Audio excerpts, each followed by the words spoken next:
भरतपुर नाम के गांव में सिम्बा नामक एक लड़का रहता था। सिम्बा अनपढ़ था।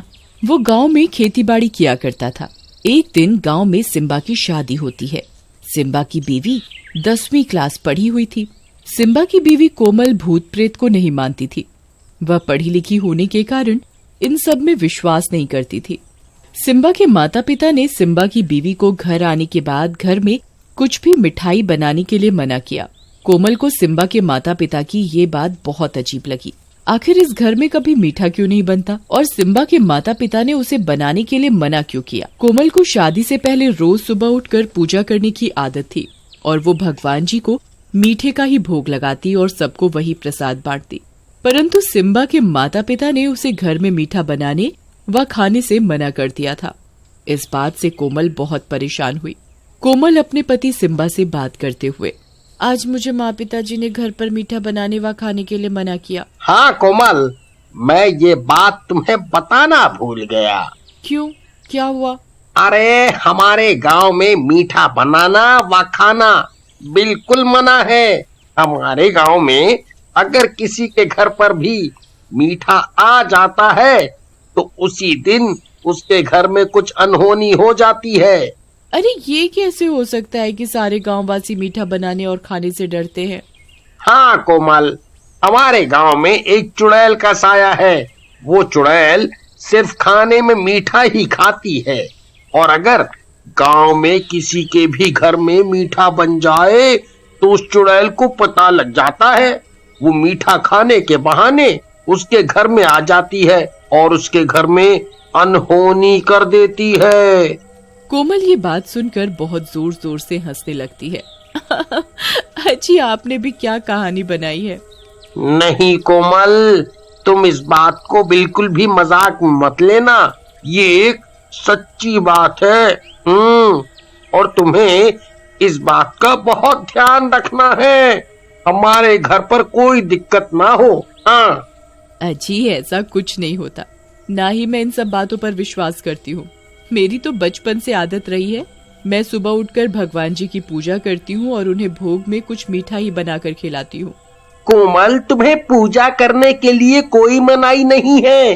तुम प्रसाद में कुछ भी बनाकर भगवान जी को भोग लगा देना, परंतु घर पर मीठा नहीं बनना चाहिए, ना ही आना चाहिए। हाँ ठीक है। कोमल सिम्बा को ठीक है तो बोल देती है, परंतु वो अगले ही दिन उठकर चुपके से थोड़ा सा हलवा बना लेती है।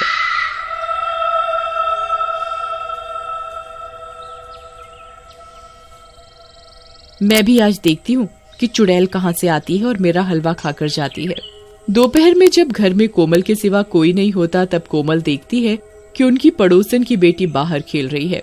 कोमल उसे चुपके से बुलाती है, गुड़िया गुड़िया सुनो, मैंने आज अपने हाथ से हलवा बनाया है, जरा सा खाकर तो बताओ कैसा बना। नहीं आंटी, ये मैं नहीं खा सकती। मुझे मम्मी ने मना किया है मीठा खाने के लिए, और आप भी मत खाओ। अगर उस मीठा खाने वाली चुड़ैल को पता लग गया ना तो हम दोनों की जान को आफत है। आप इसे जल्दी से फेंक दो। अरे गुड़िया, ये चुड़ैल बुड़ैल कुछ नहीं होता। आ जाओ, हम दोनों ही मिलकर खाते हैं। कोमल की बात सुनकर गुड़िया को भी खाने का लालच आ जाता है। ठीक है आंटी, पर आप ये बात मम्मी को मत बताना। अरे तुम इस बात की चिंता मत करो, मैं किसी को कुछ नहीं बताऊंगी। गुड़िया कोमल का बनाया हलवा खा ही रही होती है, तभी चुड़ैल को मीठे की खुशबू आ जाती है।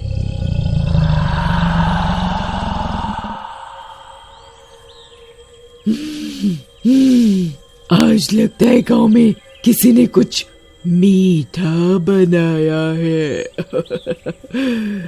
आज तो मेरी दावत है।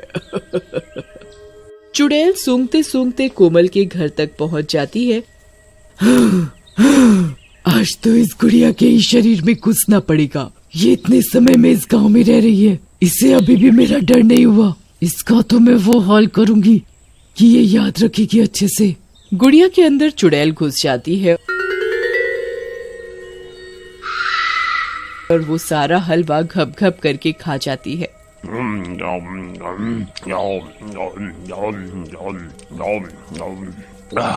हलवा खाकर गुड़िया अपने घर चली जाती है।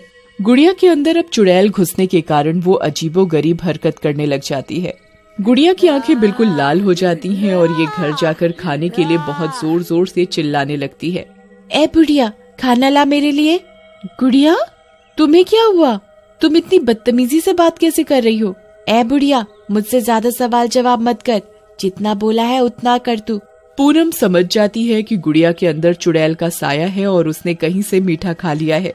गुड़िया मीठे के लिए चिल्ला रही होती है। मुझे जलेबी खानी है, रसगुल्ले खाने हैं, मुझे मीठा चाहिए। कोमल ही अच्छी है, वही मुझे चुप चुप कर हलवा बनाकर खिलाती है। पूनम समझ जाती है कि उसे मीठा सिम्बा की नई नवेली दुल्हन कोमल ने खिलाया है। हाँ गुड़िया बेटा, तुम अंदर कमरे में बैठो, मैं तुम्हारे लिए अभी गरम गरम जलेबी बनाकर लाती हूँ। हाँ, ये हुई ना बात, मेरे लिए बहुत सारी जलेबी बनाकर ला, मैं आज मीठे से ही पेट भरूंगी। ठीक है, तुम अंदर कमरे में बैठो, इतने में मैं तुम्हारे लिए गर्मा गर्म जलेबी बनाती हूँ। पूनम गुड़िया को जलेबी के बहाने अंदर कमरे में ले जाती है और कमरे का गेट लगा देती है। गेट खोल बुढ़िया, तूने मुझे पागल बनाया है, मुझे मीठा खाना है। गुड़िया पूरी रात कमरे का गेट बजाती रहती है, परंतु पूनम दरवाजा नहीं खोलती। अगले दिन पूनम गांव के बाबा के पास जाती है और उनके पास जाकर बहुत रोती है। बाबा, मेरी गुड़िया को बचा लो, मेरी गुड़िया के अंदर मीठा खाने वाली चुड़ैल घुस गई है, उसे बचा लो बाबा, मेरी बेटी मर जाएगी, उसे बचा लो। इस चुड़ैल ने तो नाक में ही दम कर रखा है, ये आए दिन किसी न किसी गांव वासी के घर पर अनहोनी करती रहती है। इस चुड़ैल का आज कुछ न कुछ तो करना ही पड़ेगा। बस बाबा जी, आप मेरी बेटी को बचा लो। बेटा, तुम्हें पता है कि वो चुड़ैल उसके अंदर कैसे आई? जी बाबा जी, वो हमारे पड़ोस में सिम्बा की नई नवेली दुल्हन आई है, उसने हलवा बनाकर मेरी गुड़िया को खिला दिया है, उसके ही चक्कर में मेरी गुड़िया के शरीर में चुड़ैल ने प्रवेश कर लिया है। कोई बात नहीं बिटिया, तुम फिक्र मत करो, मैं समझ गया अब इस चुड़ैल के साथ क्या करना है। जी बाबा, बताइए। मैं तुम्हें ये गंगा जल दे रहा हूँ, तुम ऐसा करना, आज घर जाकर कुछ मीठा ही बनाना और मीठा बनाते हुए उसके अंदर ये गंगा जल डाल देना और साथ ही वही प्रसाद तुम अपने घर के मंदिर में हनुमान जी को भोग लगाना और उसके बाद तुम वही मीठा प्रसाद के रूप में अपनी बेटी गुड़िया को दे देना। जी बाबा, मैं ऐसा ही करूंगी। बाबा पूनम को गंगा जल थमा देता है और घर पर जाकर मीठा बनाने को कहता है। पूनम घर जाती है और बहुत सारी जलेबी बनाती है। गुड़िया, ये लो बेटा, मैंने तुम्हारे लिए जलेबी बना दी, तुम्हें यही खानी थी ना? ए पागल बुढ़िया औरत, तुझे पता है ना मैं कल से भूखी हूँ, तूने मुझे कमरे में बंद क्यों कर दिया? तुझे तो मैं अच्छे से बताऊंगी, रुक जा, मैं पहले जलेबी खा लूं, फिर देखती हूँ तुझे। चुड़ैल घप घप करके सारी जलेबी खाने लगती है।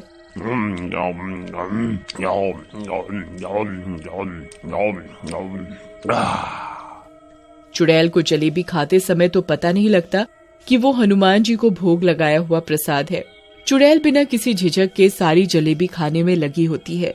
जैसे ही चुड़ैल जलेबी का आखिरी टुकड़ा खा रही होती है, तभी उसका शरीर जलने लग जाता है। चुड़ैल बहुत जोरों से चिल्लाने लग जाती है।